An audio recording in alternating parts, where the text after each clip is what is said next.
The Universal House of Justice, 30 December 2021. To the Conference of the Continental Boards of Counsellors. Dearly loved friends, at Ridvan this year we described how, over the course of a quarter century, the Baha'i world underwent a transformation that endowed it with an undreamed of capacity to learn, to grow, and to serve humanity. But, however bright were the achievements of this period, they must be eclipsed by what is to come. By the conclusion of the new series of plans recently begun, the Baha'i community will need to have acquired capacities that can scarcely be glimpsed at present. In your deliberations over the coming days, you will be occupied with exploring what is required to bring into being such a fortified community.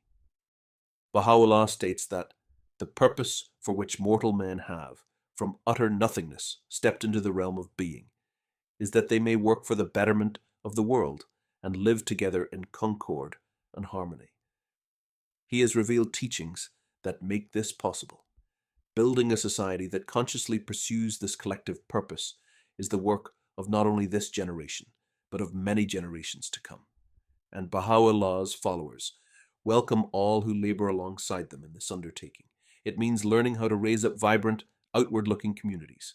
It means those communities learning how to bring about spiritual and material progress. It means learning how to contribute to the discourses that influence the direction of that progress. These areas of endeavor are, naturally, familiar ones.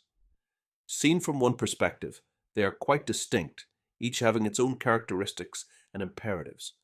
Yet they all represent ways of awakening the energies latent in the human soul and channeling them towards the betterment of society. Together, they are means of releasing what the Guardian described as the society-building power of the faith. This inherent power possessed by the cause of Baha'u'llah is visible even in the fledgling efforts of a Baha'i community, learning to serve humanity and promote the Word of God. And though the world society foreshadowed in his revelation is of course far distant, communities that are earnestly learning to apply his teachings to their social reality abound. How immensely blessed are those souls who, alive to the greatness of this day and the significance of their actions, strive for the emergence of a society shaped by the divine teachings. The series of global plans that began at Ridvan will last a full 25 years. It will carry the arc of the cause into the 3rd century of the Baha'i era and conclude at Ridvan 2046. During this period, the Baha'i world will be focused on a single aim, the release of the society-building power of the faith in ever greater measures. The pursuit of this overall aim will require a further rise in the capacity of the individual believer, the local community, and the institutions of the faith. These 3 constant protagonists of the plan each have a part to play, and each one has capacities and qualities that must be developed. However, each is incapable of manifesting its full potential on its own. It is by strengthening their dynamic relationships with one another that their powers are combined and multiplied. Abdul-Baha explains that the more the qualities of cooperation and mutual assistance are manifested by a people, the more will human society advance in progress and prosperity. In the faith, this principle distinguishes and shapes the interactions of individuals, institutions, and communities, and it endows the body of the cause with moral vigor and spiritual health. The enkindled souls being raised up through the processes of the plan are seeking to gain an ever more profound understanding of Baha'u'llah's teachings, the sovereign remedy for every disease, and to apply them to the needs of their society. They are committed to the prosperity of all, recognizing that the welfare of individuals rests in the welfare of society at large. They are loyal citizens who eschew partisanship and the contest for worldly power. Instead, they are focused on transcending differences, harmonizing perspectives, and promoting the use of consultation for making decisions. They emphasize qualities and attitudes, such as trustworthiness, cooperation, and forbearance, that are building blocks of a stable social order. They champion rationality and science as essential for human progress. They advocate tolerance and understanding, and with the inherent oneness of humanity uppermost in their minds, they view everyone as a potential partner to collaborate with, and they strive to foster fellow feeling even among groups who may traditionally have been hostile to one another. They are conscious of how the forces of materialism are at work around them, and their eyes are wide open to the many injustices that persist in the world. Yet they are equally clear-sighted about the creative power of unity and humanity's capacity for altruism. They see the power that true religion possesses to transform hearts and overcome distrust, and so, with confidence in what the future holds, they labor to cultivate the conditions in which progress can occur. They share their beliefs liberally with others, remaining respectful of the freedom of conscience of every soul, and they never impose their own standards on anyone. And while they would not pretend to have discovered all the answers, they are clear about what they have learned and what they still need to learn. Their efforts advance to the alternating rhythm of action and reflection. Setbacks leave them unfazed. In places where growing numbers are helping to build communities of this character, the power of the cause to transform people's social existence, as well as their inner lives, is becoming increasingly visible. Earnest pursuit of the plan centrally and will, we are sure, cause many such communities to emerge. The movement of clusters. A greater expression of the society-building power of the faith requires, first and foremost, still further advances in the process of entry by troops in every part of the world. The essentially spiritual undertakings of diffusing the light of Baha'u'llah's revelation ever more widely and extending the roots of his faith ever more deeply into the soil of society have measurable outcomes. The number of clusters where a program of growth has been initiated and the degree of intensity that each has reached.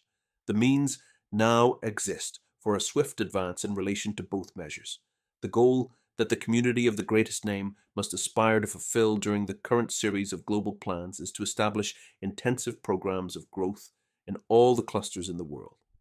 This formidable objective implies a broadening and intensification of activity on a scale never witnessed. Rapid progress towards this goal must be achieved in the course of the 9-year plan. As a preliminary step, we ask that you assist national spiritual assemblies and regional Baha'i councils to determine whether their schemes for dividing their territories into clusters would benefit from any adjustments. As you know, a cluster defines an area where the activities of the plan can be stimulated in a manageable and sustainable way. Over the last 21 years, much has been learned about the size of cluster that is manageable in different contexts and in different parts of the world. In some countries, modifications have already begun to be considered, occasioned by the effects of growth. In many instances, this reassessment will not lead to any change, but in some, it will result in a cluster being divided or reduced in size, and occasionally, a cluster might become larger. Areas that are sparsely populated owing to the natural terrain may be excluded from the clustering scheme. Of course, any believers who reside in such places would adopt as many elements of the framework for action as are applicable to their circumstances. The movement of clusters along a continuum of development will remain the basic model for the expansion and consolidation of the community. The features of the developmental path that should be followed, and in particular the first, second, and third milestones that mark progress along the way, are already well known to the friends from our previous messages and from their own experience, and we feel no need to reiterate what we have stated before. By the close of the 1-year plan, we anticipate that programs of growth will be underway in over 6,000 clusters, that in close to 5,000 of these the second milestone will have been passed, and that in 1,300 of these the believers will have advanced further. These figures must climb considerably over the coming 9 years. Once any adjustments to the clustering scheme in each country have been determined, we ask that you work with national assemblies and regional councils to forecast the numbers of clusters where progress could be made past the first, second, and third milestones, respectively, during the plan. It should be borne in mind that these are only intended to be well-informed estimates. They can be refined later as necessary and need not be labored over at length. As such, we request that the results of these assessments be sent to the Baha'i World Center by Nowruz. At Ridvan, we will then be able to set out the total collective aspirations of the Baha'i world for the 9-year plan. We are conscious that there are some regions and countries where the faith remains at an early point of development, and there is a pressing need to ensure that what the Baha'i world has learned about accelerating the growth process benefits these places as well. One important lesson that has become clear is the immense value to a region of a cluster where the third milestone has been passed. Once the friends in a given cluster have developed the range of capacities that such progress implies, and the means to disseminate insights and share experience about community building endeavors are in place, then a swift acceleration of the work of expansion and consolidation in surrounding clusters becomes possible. With this in mind, it is imperative that during the 9-year plan, the process of growth reach this level of intensity in at least one cluster in every country and every region. This constitutes one of the plan's chief objectives, and it will call for the concentrated effort of many a consecrated soul. The International Teaching Center is ready to work with you to implement several strategies to bring this about. Foremost among these will be the deployment of teams of international and home front pioneers who are familiar with the framework for action and are prepared to dedicate significant amounts of time and energy to serving the cause over a number of years. You will need to impress upon national spiritual assemblies and regional Baha'i councils the urgency of encouraging believers who, following in the footsteps of so many heroic souls of the past, can arise to ensure that the light of the faith shines bright in every territory. We look in particular to countries, regions, and clusters where strength and experience have accumulated to generate a flow of pioneers to places where help is needed, and also to provide support by other means. This flow of support is one more way in which the spirit of collaboration and mutual assistance, so essential for progress, manifests itself in systematic action.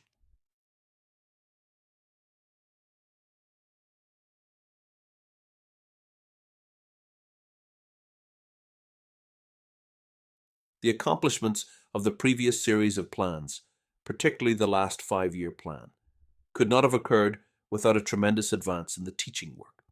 An important dimension of this work is the capacity to engage in conversations on spiritual themes, a capacity which was explored in our message to your 2015 conference, where we described how it is developed through participation in institute courses and by gaining practical experience. It is evident that the pattern of activity unfolding at the grassroots opens up a variety of settings in which receptive souls, sometimes whole families or peer groups, can take part in meaningful conversations which awaken interest in the vision of the faith and the person of Baha'u'llah. Over time, many such souls begin to identify themselves with the Baha'i community, especially as they gain the confidence to participate in community life through service. Of course, the community welcomes any degree of association that a person would like to maintain, great or small. Yet to recognize Baha'u'llah as a manifestation of God and accept the privileges and responsibilities that are uniquely associated with membership in the Baha'i community is a singular moment in a person's spiritual development, quite distinct from regular involvement in Baha'i activities or voicing support for Baha'i principles. Experience has shown that the environment created by community building endeavors in a locality enables anyone who wishes to take this step to do so with relative ease. Wherever these endeavors are underway, it is important for the friends to remain mindful that the doors of the faith are wide open and to give encouragement to those who stand at the threshold. And in areas where such endeavors have been well established for some time, many believers are discovering that a vibrant, expanding pattern of activity can naturally lead to families, groups of friends, and even clusters of households being ready to enter the cause.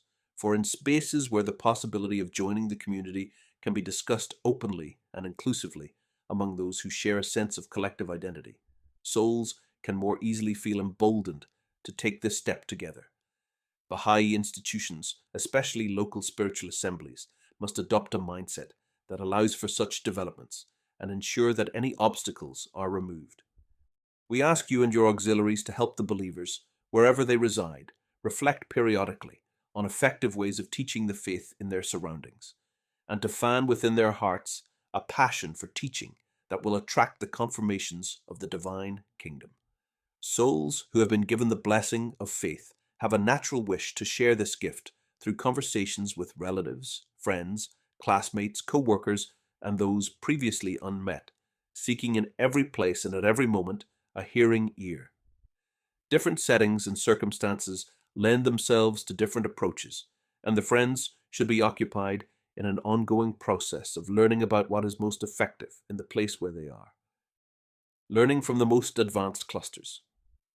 6 years ago, we described for you the characteristics of a cluster where the friends have passed the third milestone along the continuum of growth. To have come this far implies intense activity occurring in specific neighborhoods or villages, but also concerted effort being made by the generality of the believers living across the cluster. In other words, a rising spirit of universal participation in the work of community building. In practice, this means the mobilization of a sizable number of Baha'is who are creatively and intelligently applying the plan's framework for action to the reality of their own circumstances, wherever in the cluster they live. It entails families and individual believers working together and making a conscious decision to see themselves as belonging to an expanding nucleus. Such groups of friends set about widening the circle of participation in their activities by engaging with the networks to which they belong. Networks created through a place of work or study, a local school, or a community hub of another kind, and by accompanying others who arise to serve alongside them. These efforts have tremendous merit.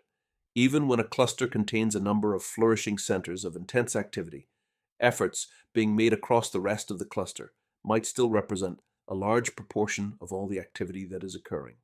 We also acknowledge in this connection the steps being taken in some clusters to systematically reach out to a specific population that has shown receptivity to the faith, but is dispersed throughout the cluster. This can be seen as a specialized form of the community building work, and one which continues to show great promise.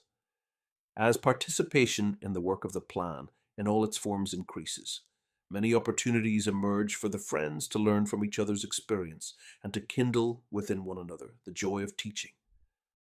Of course, the work undertaken in receptive neighborhoods and villages has been a special focus of attention in recent years. As the inhabitants of such locations begin to participate in Baha'i activities in large numbers, more consideration needs to be given to coordination in order to cope with the inherent complexity involved.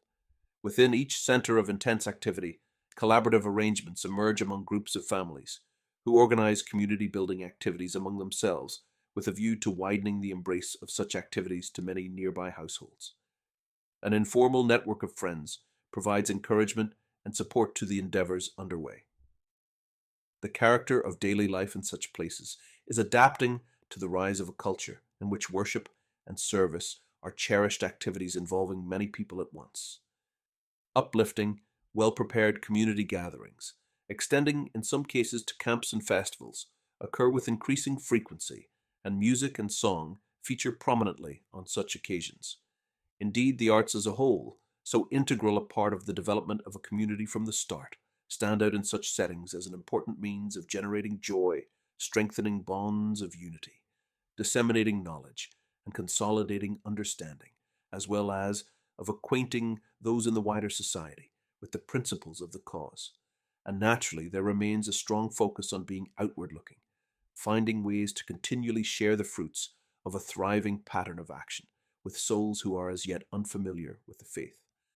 Amid all this, we have observed a specific, heartening phenomenon, whose early glimpses we described in our message to your 2015 conference as representing a new frontier. Although learning how to embrace large numbers is a characteristic of any cluster where the third milestone has been passed, the focus of the friends necessarily begins to broaden as they approach a point where a significant proportion of the population of a particular area is taking part in community building activities. This might be true for only a specific residential area in a cluster, or for several such areas, or for a single village. Other parts of the cluster might not yet share the same reality. But in such locations, the thoughts of the friends laboring at the grassroots are increasingly occupied with the progress and well-being of everyone dwelling in the vicinity. Baha'i institutions feel more keenly their responsibility for the spiritual education of an entire generation of children and junior youth, most or even all of whom might already be engaged in community activities. Local spiritual assemblies strengthen their relationships with authorities and local leaders, even entering into formal collaborations. And growing attention is given to the multiplying initiatives of social action, arising from groups of junior youth, women, families, or others who are responding to the needs around them. The sheer level and variety of activity requires auxiliary board members to appoint multiple assistants to serve a single village or neighborhood. Each assistant might follow one or more lines of action, offering counsel and support as necessary and lending momentum to the processes in motion. In places where the activities of the plan have reached such a degree of prevalence, the inhabitants now possess a substantially increased capacity to steer the course of their own development, and the institutions and agencies of the faith. They now have an expanded vision of their responsibilities. Of course, these responsibilities still include having robust systems in place to continually build capacity and support those taking initiative. But the advancement of the community depends, to a greater extent than before, on local institutions and agencies being conscious of the social forces at work in the environment and acting to preserve the integrity of the community's many endeavors. Meanwhile, the relationship of the Baha'i community to the surrounding society undergoes profound change, as represented by its formal structures of administration and informal collaborative arrangements. The Baha'i community has become a highly visible protagonist in society in its own right, one that is ready to shoulder important responsibilities and intensify a broad, collective process of learning about spiritual and material progress. At the same time, as the wider society embraces many aspects of Baha'i community life and imbibes its unifying spirit, the dynamics thus created allow diverse groups to come together in a combined movement inspired by Baha'u'llah's vision of the oneness of humanity. To date, the number of places where a Baha'i pattern of community life has attained such prevalence is modest, yet it is growing. Here is witnessed a release of the society-building power of the faith, unlike anything that has been seen before. Naturally, prevalence of Baha'i activity on this scale is not a prospect everywhere. It is necessary to appreciate the difference that is made by the conditions in a cluster or in parts of a cluster, and by the characteristics of a people, that is, by the reality of circumstances. Accordingly, the ways in which the society-building power of the faith will find expression in different settings will vary. But regardless of the extent to which Baha'i community life embraces those who reside in a particular area, regardless even of the intensity of a program of growth in a cluster or the level of activity in a neighborhood or village, the challenge facing the friends serving at the grassroots is essentially the same in every place. They must be able to read their own reality and ask what, in light of the possibilities and requirements at hand, would be fitting objectives to pursue in the coming cycle or series of cycles.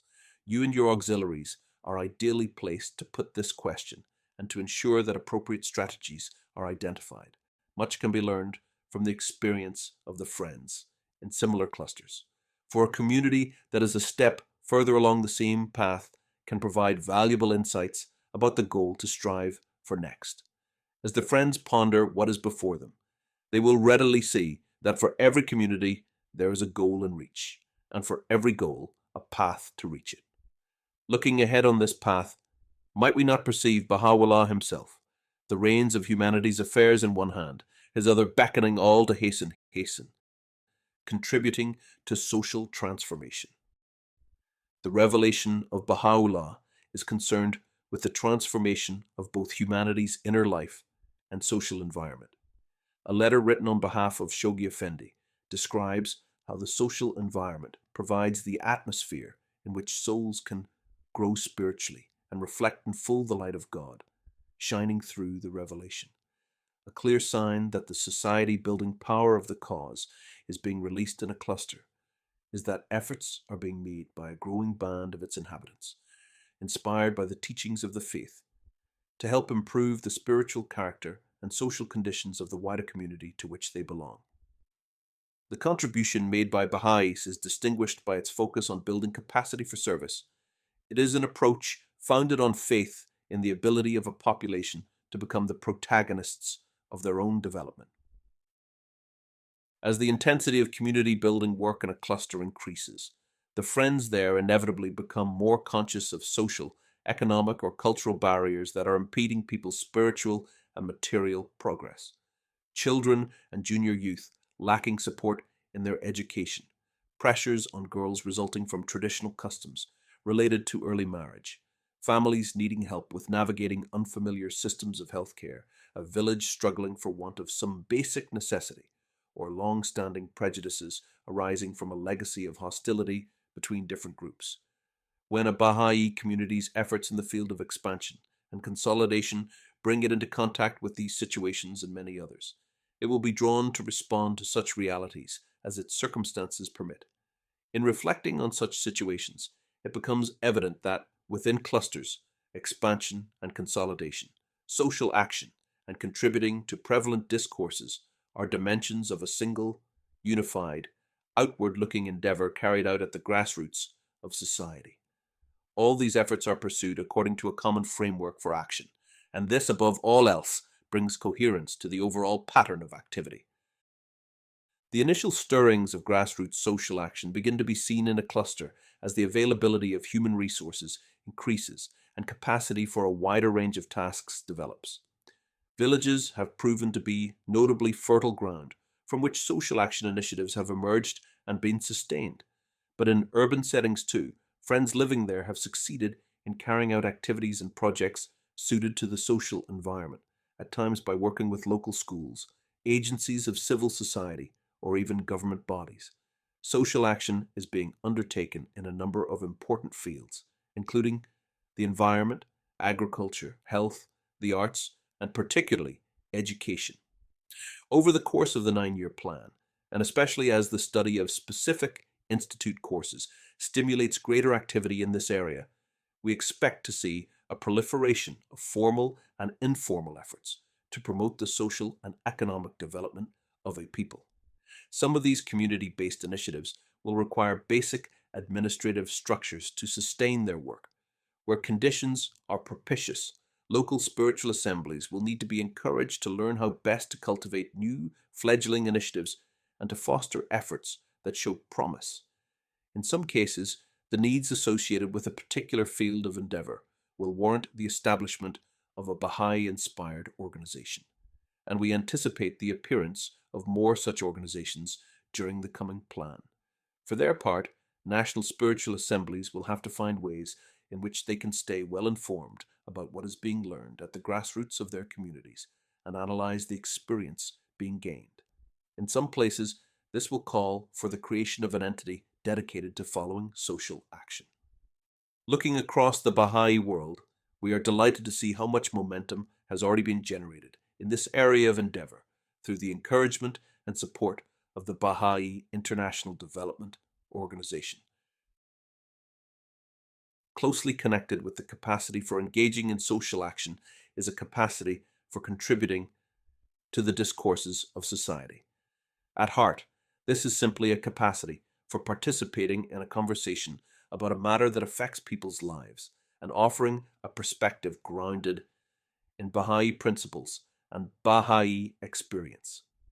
Viewed in this way, it is a skill which many Baha'is have the opportunity to practice almost daily, for instance in their studies or occupations, and which is cultivated through involvement in institute courses. In its more formal expression, it is central to the work of the Baha'i International Community and national offices of external affairs. However, in relation to the release of the society-building power of the faith at the grassroots, it is a capacity that comes into greater demand as closer association with a population, brought about through the work of expansion and consolidation, leads to increased consciousness of an area's prevailing social problems, as well as of the aspirations of its people to overcome them. As the number of those participating in community-building activities rises, so does the need for the Baha'i community to offer, as a unified body, its considered perspective on obstacles to social progress and on issues that weigh on the minds and spirits of those with whom it interacts. This has particular implications for local spiritual assemblies. In places where the activities of the plan have attained a degree of prevalence, the assembly begins to be viewed more widely as a source of moral insight. Over time, efforts to contribute to societal discourses become more systematic, and Baha'is become adept at helping those around them to engage constructively in a discourse and find consensus. Opportunities are sought out to share the perspectives of the faith with community leaders and figures in authority, and spaces are created in which representatives of various groups and interests can be assisted to reach a common point of view through consultation. We are pleased with the steps that have already been taken to learn how insights from the revelation of Baha'u'llah and from the experience of Baha'i communities can be brought to bear upon pressing social issues at the local level.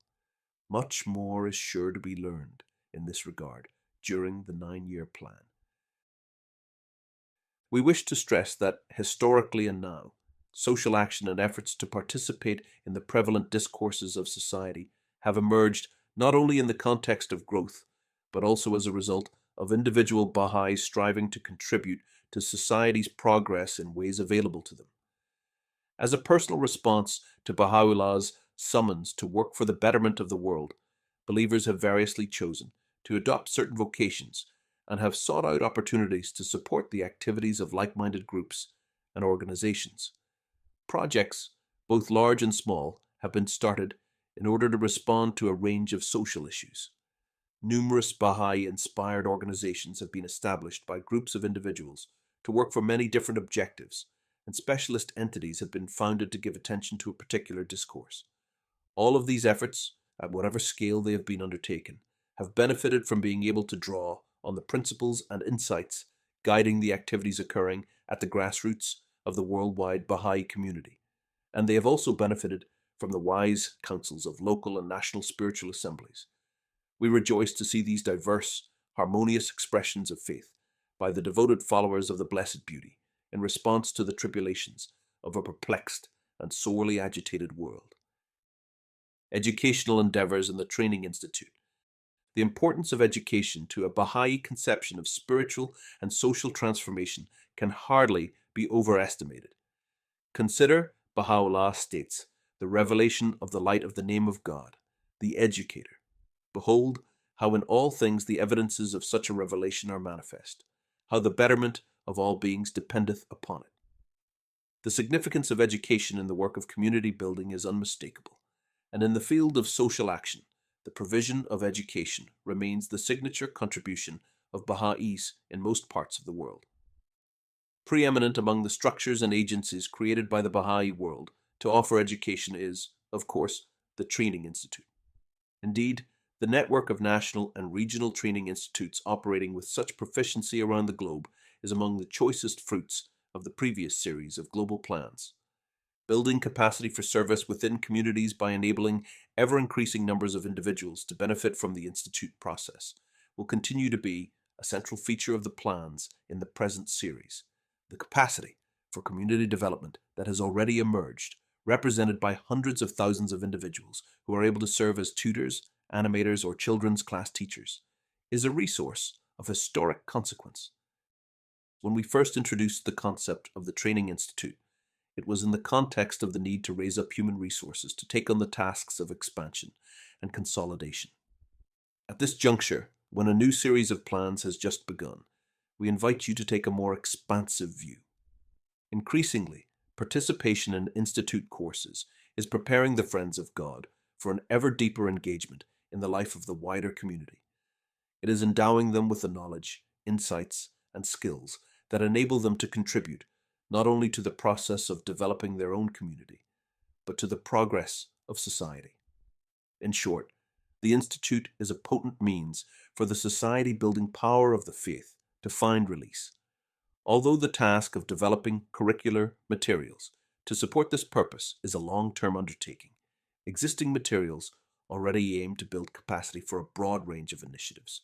Moreover, they offer a seamless, coherent educational experience from the age of 5 upwards to the age of junior youth and through into adulthood, and they serve as a direct counterpart to the pattern of activities unfolding at the grassroots.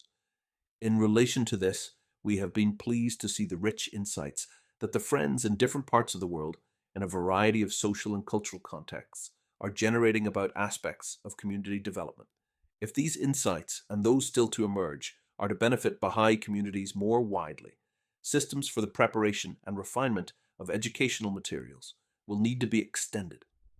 With this in mind, we will soon set out the approach that will guide this work over the coming years. With respect to raising the capacity of institutes to deliver each of the three stages of the educational process, we are glad to see that attention is increasingly being given to enhancing the quality of the educational experience itself, in addition to expanding the system for its delivery. A critical requirement is to enable all those contributing to the work of the Institute to progressively advance their understanding of the educational content, its objectives, its structure, its pedagogical principles, its methodology, its central concepts, its interconnections. Many training institute boards have been supported in this regard by the collaborative groups described in our message to your 2015 conference. In places, separate teams have also begun to focus respectively on children's classes, junior youth groups, and study circles, identifying factors that contribute to their effectiveness and finding ways to assist the friends involved in each avenue of service to further raise their own capacity. The auxiliary board members in a region and their assistants are often the first to see to it that what is being learned reaches a wider number of friends across adjoining clusters and within centres of intense activity. Individuals with the depth of experience in the promotion of institute activities are serving as resource persons, and they have proved instrumental in helping institutes at an earlier point of development to advance. Nevertheless, in general, it is counsellors who are ensuring that each institute becomes familiar with the many essential insights being generated by their sister agencies in neighbouring countries and regions. Counsellors have arranged for institutes to be organised into groupings of varying sizes to enable the lessons that are being learned by the most experienced institutes to be shared more widely, increasingly through the means of formal seminars. All these arrangements will need to be strengthened during the next plan. In places where a site for the dissemination of learning about the Junior Youth Spiritual Empowerment Program is operating, collaboration between the learning site and associated institutes has already proved extremely fruitful, and it should intensify. Their pursuit of a common goal and their shared desire to see clusters advance create ideal conditions for the spirit of cooperation and mutual assistance to flourish. The knowledge that has now accumulated about factors that contribute to the effectiveness of the institute process is extensive, and we look to the International Teaching Centre to organize what has been learned and make it available to you. What we have described above is an educational system in a state of constant refinement. This requires many individuals to lend their support to its further development. It also requires institutes and Baha'i institutions more generally to plan ahead and ensure that individuals who have developed considerable capacity in supporting the community's educational endeavours are able to sustain their service and can, when their life circumstances change, continue to be involved in the work of the Institute in other meaningful ways. Appreciating the effectiveness of the Institute process, every follower of Baha'u'llah will feel a desire to contribute to its advancement in some way, not least the Baha'i youth. Institutes know well that releasing the potential possessed by young people is for them a sacred charge. We now ask that Baha'i youth view the future development of the Institute in the very same light. At the vanguard of a 9-year, community-wide endeavour to bring the Institute to a higher level of functioning, we expect to see a broad movement of youth setting the standard. They should seize every opportunity in their schools and universities and in spaces dedicated to work, family, or social interaction to encourage more and more souls to benefit from the Institute's programs. Some youth will be able to devote a period of service, perhaps even successive years, to the provision of education, especially to those younger than themselves. For many, support for the Institute's activities will be an ever-present dimension of their lives throughout their own education and as they seek a livelihood from their calling in this world, but for none should it be anything less than a cherished commitment.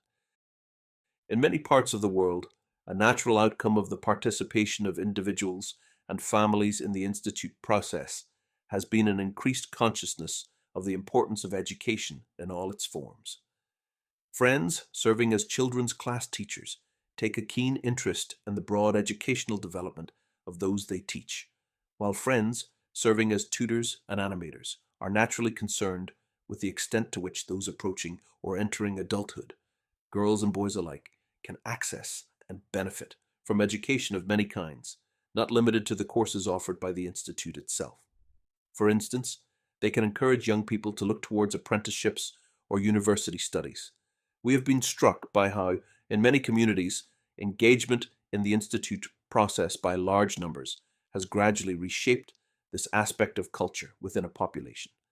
The institutions of the faith will need to take responsibility for ensuring that, as consciousness is raised in this way, the noble aspirations that arise in young people as a result, aspirations to acquire the education and training that will allow them to offer a lifetime of meaningful service to their society, can be fulfilled.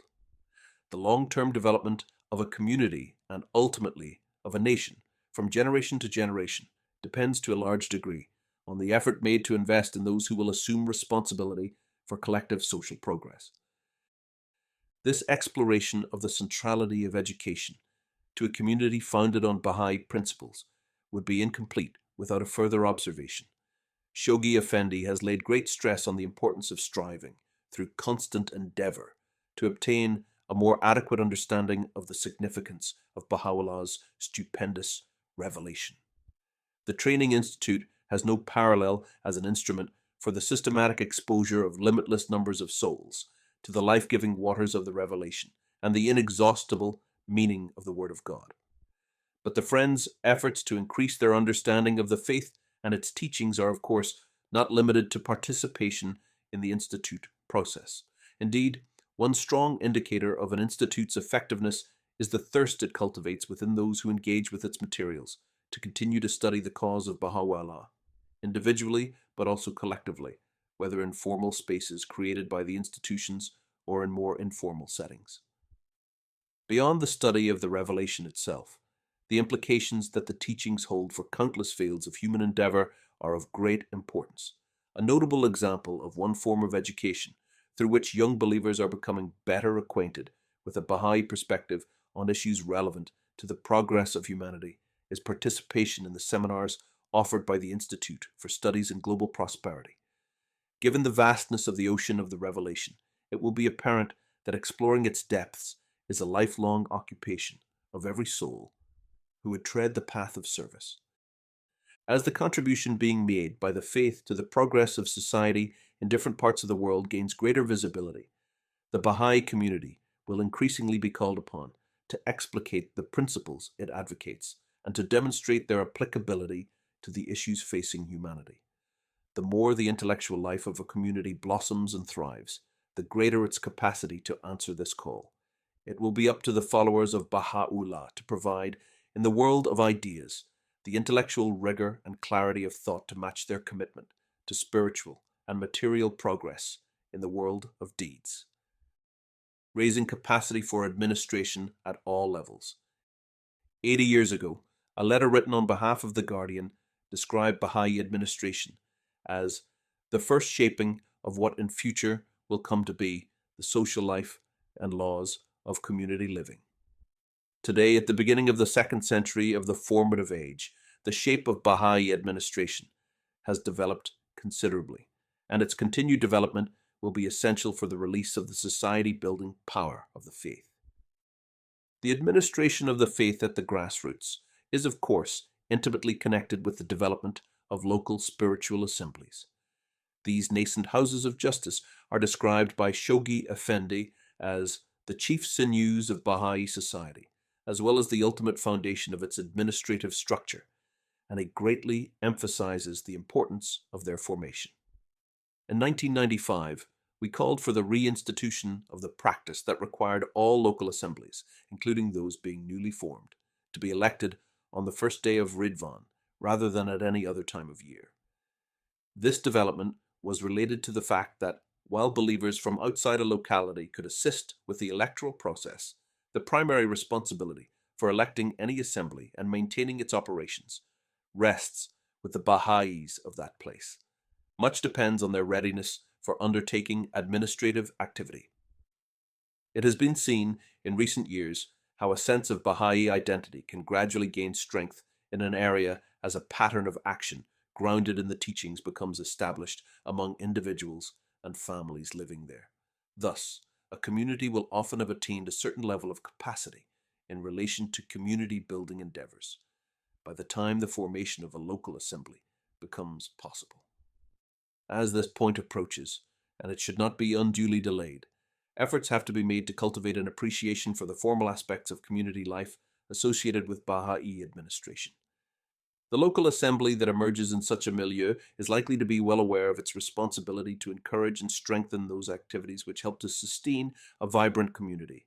However, it will also need to gain proficiency in discharging a wide range of other responsibilities, and the support provided to it by your auxiliaries and their assistants will be vitally important. In our message to your 2010 conference, we described the developmental path of such an assembly, and we referred to various dimensions of its functioning that would need to receive attention, including its ability to manage and develop a local fund, and in time to support initiatives of social action and to interact with agencies of local government and civil society. The benefits that accrue to a community being served by such an assembly need no elaboration. In your interactions with national spiritual assemblies and regional Baha'i councils, we ask that you devote attention to the matter of establishing local spiritual assemblies and consolidating their operations, especially in areas where this aspect of growth may have received less emphasis. We anticipate this will contribute to a rapid rise in the number of local assemblies formed year on year. In some countries, your consultations will need to include consideration of whether in rural areas existing arrangements for defining the boundaries of each locality are adequate. One compelling insight which has emerged is that the extent to which the station and leadership of a local assembly is recognized in a community is related to how deeply the believers appreciate the sacredness of the electoral process and their duty to participate in it, in an atmosphere wholly free from the taint of suasion or worldly attitudes about power. As consciousness is raised in a community about the spiritual principles underlying Baha'i elections, a new conception is formed of what it means for someone to be called to serve on an institution. An understanding grows of how the individual, the community, and the local assembly and its agencies relate to one another, where systematic effort has been made to stimulate conversations in a community about the formation of the local assembly and its purpose, and to sustain those conversations year after year. The strength of the elected body and the dynamism of community life reinforce each other. This reciprocal effect has been especially noticeable over the last 2 years in places where we have approved the adoption of a two-stage electoral process for a local spiritual assembly, an approach which traces its origins to instructions given by Abdul Baha to the Spiritual Assembly of Tehran. 22 local assemblies spread over 8 countries have already begun to be elected by this method during this period. Similar in many respects to the election of a national spiritual assembly, it involves the division of a locality into units from each of which one or more delegates are elected, after which the delegates elect the members of the local assembly. As the number of Baha'is residing in a locality grows large, and the community's capacity for managing complexity increases, the case for implementing a two-stage electoral process becomes commensurately stronger. Accordingly, in the coming plan, we expect to authorize the adoption of this method for electing a local assembly in many more places, both urban and rural, where conditions make such a step timely. A local spiritual assembly maintains a keen interest in learning how best to advance the community building work within its jurisdiction, and as such, it consults regularly with friends involved in coordinating endeavors in the cluster. It follows closely the development of any centers of intense activity in the locality, especially by offering support to the teams of believers who have emerged there and are stimulating the process of growth. In general, the more the intensification of activity requires organizational arrangements at the level of the locality or in parts of the locality, say arranging campaigns of home visits, accompanying families who are holding devotional meetings, or encouraging them to form groups to work together. The more prominent the role that can be assumed by the local assembly in this regard. In localities where large numbers are being welcomed into the embrace of Baha'i activities, and where the complexity of an assembly's work and manifold responsibilities is increasing, the Assembly sometimes finds that its secretary needs to be supported by a staffed office, and eventually the need for a befitting local Haziratul Quds becomes more pressing.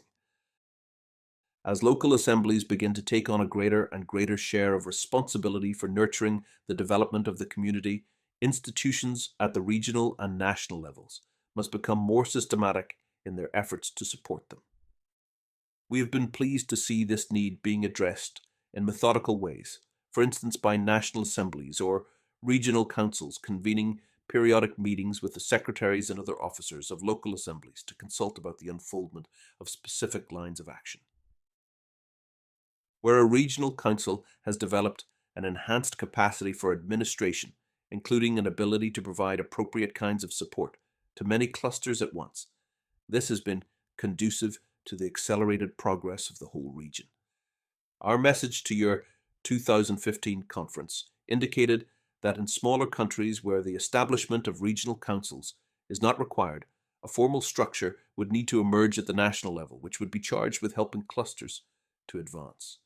We ask that in countries where this has not yet occurred, you now consult with national assemblies about the steps that can be taken to appoint that formal structure, namely a National Growth Committee with 3, 5, or 7 members.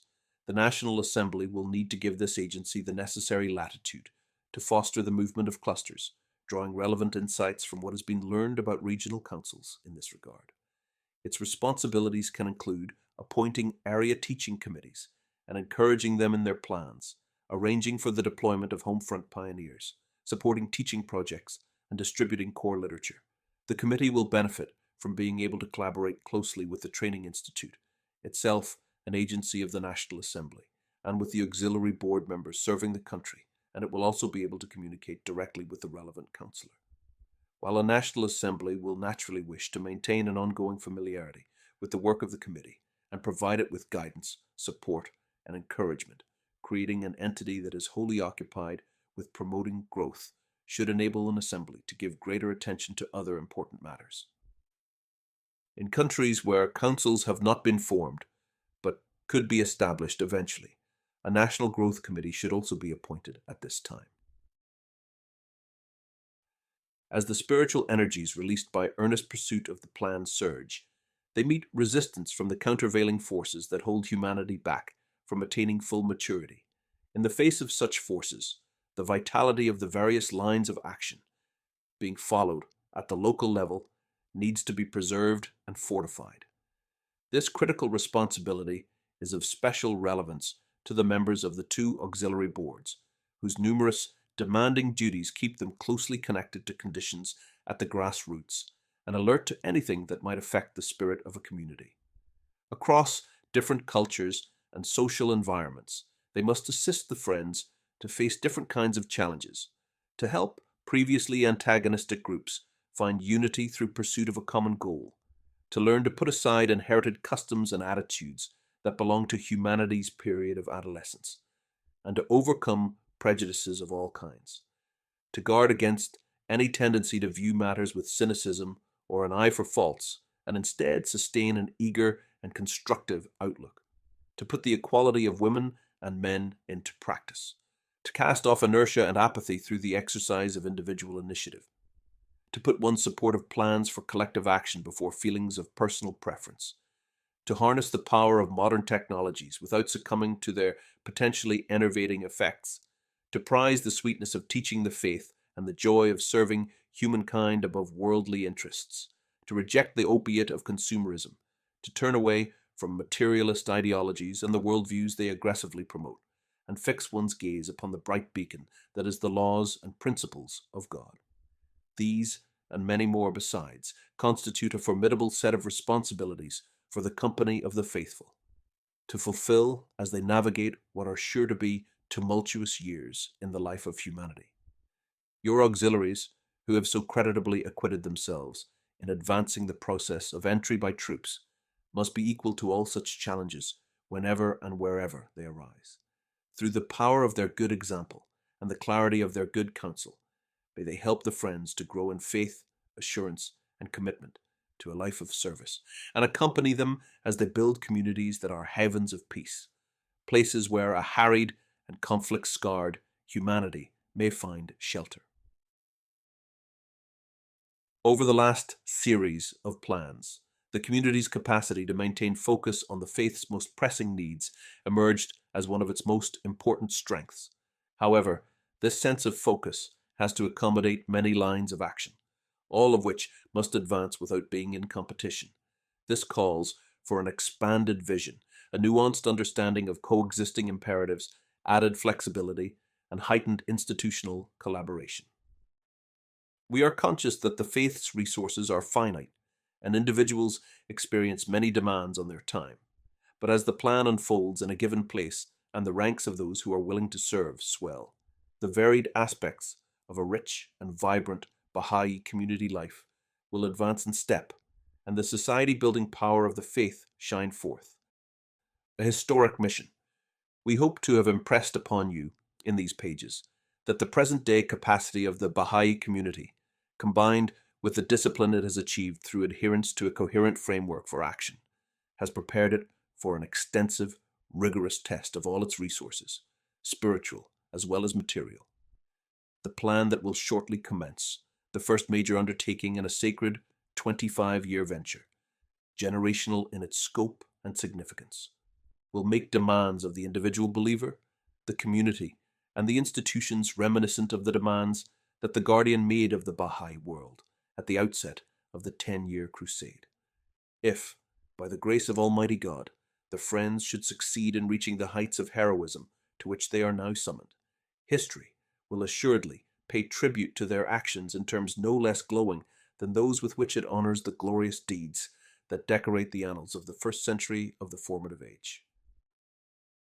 We put great reliance on you and on national spiritual assemblies to ensure that in all the efforts made to acquaint the Friends with the nature of this collective enterprise, the perspective of history is kept fully in view. The civilization of today, for all its material prowess, has been found wanting, and the verdict has been issued by the Supreme Pen. Know ye not that we have rolled up that which the people possessed, and have unfolded a new order in its place? The establishment of divine civilization is, in the words of the Guardian, the primary mission of the Baha'i faith. It is to be built upon the most foundational qualities, ones for which the world stands in great need: unity, trustworthiness, mutual support, collaboration, fellow-feeling, selflessness, commitment to truth, a sense of responsibility, a thirst to learn, the love of an all-embracing heart. How we long to see humanity illumined with the love of its Lord. How we long to hear his praise on every tongue. Knowing the ardency of our wish, you know then the emotion with which, when we lay our heads upon the most holy threshold, we implore Baha'u'llah to make you and all who cherish his precious faith ever more perfect channels of his ineffable grace. The Universal House of Justice